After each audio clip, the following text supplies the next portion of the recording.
গতকালকে যখন আমাদের এই ফ্যাসিস্ট রেজিমের যে সরকার পদত্যাগ করে চলে গিয়েছেন, পতন হয়েছে যখন তার এই গণঅভ্যুত্থানের মাধ্যমে, তারপরে আমাদের প্রধান যে কাজটি ছিল সেই কাজটি ছিল আসলে আমাদের একটি অন্তর্বর্তীকালীন সরকার গঠন করা, যেই সরকার সাময়িক সময়ের জন্য এই দেশ পরিচালনা করবে আসলে, এবং একটি সুষ্ঠু নির্বাচনের ব্যবস্থা করবে, যে নির্বাচনের মাধ্যমে জনগণের সরকার এই দেশটি চালাবে।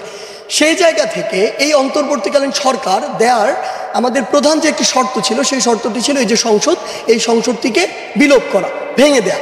সেই জায়গা থেকে যখন কিছুক্ষণ পূর্বে এই সংসদটিকে ভেঙে দেওয়া হয়েছে রাষ্ট্রপতির আদেশক্রমে এবং তিন বাহিনীর প্রধানদের পরামর্শক্রমে, সেই জায়গা থেকে আমরা বিশ্বাস করি আমাদের যে পরবর্তী ধাপগুলো এগুলো সহজ হলো।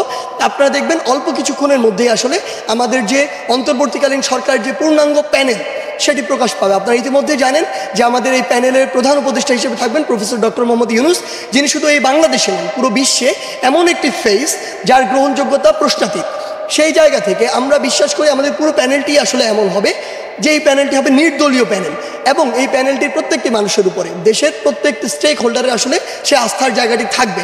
কারণ তরুণ প্রজন্ম আসলে কোনো দল নিয়ে চিন্তা করছে না, তরুণ প্রজন্ম চিন্তা করছে যে আগামীর বাংলাদেশকে কিভাবে এই দলাদলির বাইরে গিয়ে একটি ভালোর দিকে নিয়ে যাওয়া যায়। সেই জায়গা থেকে আমরা বিশ্বাস করি আমরা যখন এই নির্দলীয় যে আমাদের যে অন্তর্বর্তীকালীন সরকার যে প্যানেল এটি দিয়ে দিলে, সেই সরকার তিন বাহিনীর সাথে সমন্বয় করে বা পুলিশ সহ যারা রয়েছেন সকলের সাথে সমন্বয় করে এই অন্তর্বর্তীকালীন সময়টুকু সুন্দরভাবে এই দেশ পরিচালনা করবেন। এবং বাংলাদেশের বিভিন্ন জায়গায় সংশোধনের আসলে প্রয়োজন রয়েছে, যেমন এই নির্বাচন ব্যবস্থার উপর মানুষের কোনো আস্থা নেই, বিগত 16 বছর বাংলাদেশে কোনো নির্বাচনই হয় না। সেই জায়গা থেকে ওই নির্বাচন কমিশন বা ওই নির্বাচন কমিশনে যারা রয়েছেন তাদের যে সংস্কারের বিষয়টি বা পরিবর্তনের বিষয়টি, সেখানে হাত দিতে হবে। সংবিধানের বেশ কিছু জায়গা রয়েছে, বেশ কিছু ধারা রয়েছে যেখানে পরিবর্তনের জন্য কাজ করতে হবে। এমন বাংলাদেশের বিচার ব্যবস্থা থেকে শুরু করে বিচার ব্যবস্থা বা আপিল বিভাগে ওই সকল বিচারকদেরকে বসানো হয়েছিল যারা আসলে ওই দলের তোষামদি করত। সেই জায়গাগুলোতে আমাদের হাত দিতে হবে। আমরা চাই বিবেকবোধ সম্পন্ন মানুষ যারা আইনের মধ্যে থেকে আইনের মতো করে চলে বাংলাদেশকে একটি সঠিক দিকে নিয়ে যাবে। এই একদম যে বিষয়গুলো পরিবর্তন জরুরি সেগুলো পরিবর্তন করার মাধ্যমে একটি সুষ্ঠু নির্বাচন হবে বাংলাদেশে 16-17 বছর পরে, এবং এর মাধ্যমে জনগণের সরকার নির্বাচিত হবে আসলে, যেখানে আমরা বিশ্বাস করি তরুণ প্রজন্মের অনেক বড় একটি পার্টিসিপেশন থাকবে। মানুষ আসলে বিরক্ত, মানুষ এই দল এই সব দলের কথা শুনতে শুনতে বিরক্ত, কারণ কেউই আসলে তাদের ওই প্রতিশ্রুতির কোনো প্রমাণ দিতে পারেনি কখনোই। আমরা বিশ্বাস করি যে মানুষ তরুণ প্রজন্মের উপরে এই আন্দোলনে, এই গণঅভ্যুত্থানে, এই স্বৈরাচার পতনে আস্থা রেখেছে। আমরা বিশ্বাস করি তরুণ প্রজন্মের উপরে আগামীর যে সংসদ, জনগণের যেখানে প্রতিনিধি নির্বাচিত হবে, সেখানেও সে আস্থাটি রাখবে, এবং এর মাধ্যমেই আমরা যে বাংলাদেশের স্বপ্ন দেখি সেই স্বপ্নের অগ্রযাত্রা শুরু হবে। দেখুন, এই বিষয়গুলো নিয়ে আমরা আসলে চিন্তা করছি। আমরা গতকালকে আমাদের আন্দোলনে একটি প্রাথমিক বিজয় পেয়েছি। আমরা বিশ্বাস করি পুরো বাংলাদেশের তরুণ প্রজন্মের মধ্যে যে একটি রাজনীতির প্রতি বিতৃষ্ণা ভাব তৈরি হয়েছিল, আসলে রাজনীতি শব্দটি শুনলে নাক ছিটকাতো, আসলে সেই জায়গা থেকে আমাদের বের হয়ে আসতে হবে। কারণ আপনি যদি এই মেধাবী তরুণদেরকে ওই জায়গাটিতে জায়গা না করে দেন, তাহলে তুলনামূলক অযোগ্য যারা ছিল তারা ওই জায়গাটিতে বসবে। আলটিমেটলি ওই সংসদ থেকে তো আমার আপনার ভাগ্য, পলিসি সব কিছু নির্ধারিত হয়। সো আপনি যদি ওই জায়গায় সবচেয়ে যোগ্য মানুষগুলোকে না বসাতে পারেন, তাহলে সবচেয়ে বড় সমস্যাটি যেতে হবে এদিকে আপনি যতই যোগ্য মানুষগুলো বসান, ডিসিশন যেহেতু ওই জায়গা থেকে আসে, এই মানুষগুলো ডিসিশন মেনে নিতে বাধ্য আসলে। সেই জায়গা থেকে আমরা বিশ্বাস করি বাংলাদেশের তরুণ প্রজন্ম আসলে রাজনীতির দিকে তার আগ্রহটি দেখাবে, এবং তারা অবশ্যই এই যে নির্বাচন, যাদের নির্বাচনের ওই মিনিমাম শর্তগুলো পূরণ করার সক্ষমতা রয়েছে, তারা অবশ্যই এগিয়ে আসবে, তারা নির্বাচন করবে। ফলাফল নির্ধারণ করবে বাংলাদেশের মানুষ। এবং আমরা বিশ্বাস করি অন্তত আজকে 2024 সালে আজকের এই দিনে দাঁড়িয়ে যে বাংলাদেশের মানুষ এখন তরুণ প্রজন্মের উপরে আস্থা করা শুরু করেছে, এবং নির্বাচনে আমরা সেটি দেখতে পাবো। দেখুন, আইনশৃঙ্খলা বাহিনীর সাথে জনগণের যে একটি আসলে দূরত্ব সেটি সৃষ্টি হয়েছে, সেটি নিয়ে আমাদের আসলে কোনো দ্বিমত নেই। কিন্তু আপনার একটা জিনিস বুঝতে হবে, আমরা বিশ্বাস করি জনগণ এই জিনিসটি বুঝবে। আইনশৃঙ্খলা রক্ষাকারী বাহিনী যে কাজগুলো করেছে তারা স্বেচ্ছায় করেনি, কিন্তু তাদেরকে করতে বাধ্য করা হয়েছে। তো সেই জায়গায় দূরত্বটি তাদের সাথে নয় আসলে। আমরা বিশ্বাস করি যে ফ্যাসিস্ট সরকার বাধ্য করে এগুলো করিয়েছে, তাদের তো পতন হয়েছে।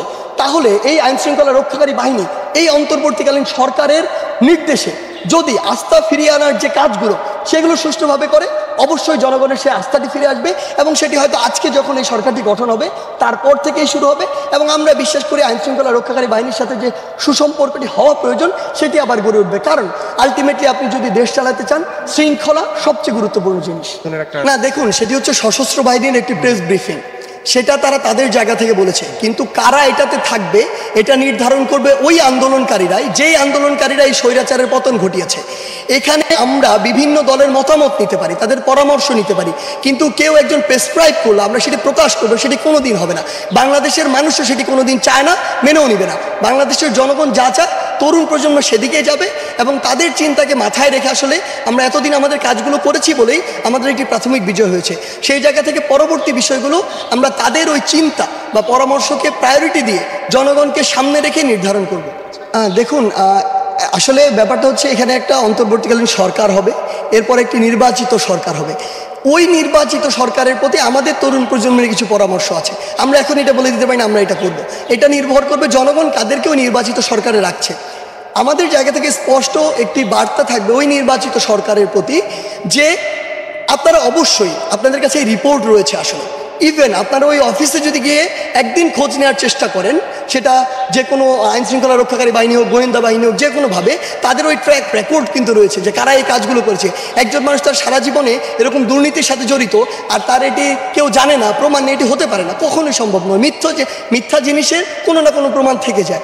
সেই জায়গা থেকে আমরা বিশ্বাস করি অবশ্যই তাদের ওই যে অপকর্মগুলো সেগুলোর বিরুদ্ধে ব্যবস্থা নেওয়া উচিত, এবং আমরা বিশ্বাস করি বর্তমানে যারা এই জায়গাগুলোতে রয়েছে তাদেরকে সর্বোচ্চ সততার সাথে, স্বচ্ছতার সাথে তাদের দায়িত্বগুলো পালন করা উচিত। দেখুন, বৈষম্য বিরোধী ছাত্র আন্দোলন এবং বাংলাদেশের বিভিন্ন যে স্টেক হোল্ডার রয়েছে সকলের মতামতের ভিত্তিতে ওই ফেজগুলোকেই আমরা নিয়ে আসছি বা পরামর্শ দিচ্ছি বা আনার চেষ্টা করব, যাদের এই ইন্টেনশনগুলোর কোনো অ্যাকচুয়ালি ট্র্যাক রেকর্ড নেই অতীত থেকে শুরু করে আমরা যদি চিন্তা করি, এবং এরকম অপকর্মের বা এমন কিছু একটা যা করা উচিত নয় এই রেকর্ডগুলো যাদের নেই, এরকম মানুষকে আমরা এখানে সাজেস্ট করছি। তারপরও যদি কারো এরকম ইন্টেনশন থাকে, সেই জায়গা থেকে আমরা বিশ্বাস করি জনগণ আমাদের সাথে আছে। জনগণ যদি মনে করে যে তারা তাদের দায়িত্ব অবহেলা করছে, তারা অন্য কিছুকে প্রশ্রয় দিচ্ছে, আবার জনগণ রাস্তায় নামবে। একটি কথা আপনাকে সর্বশেষ বলে দিই, জনগণ যেহেতু রাস্তায় নামতে শিখেছে, জনগণ রাস্তায় নামবে। ওই যে স্বৈরাচারের যে ভয়টি ছিল, ফ্যাসিজমের যে ভয়টি ছিল, সেটি কেটে গিয়েছে।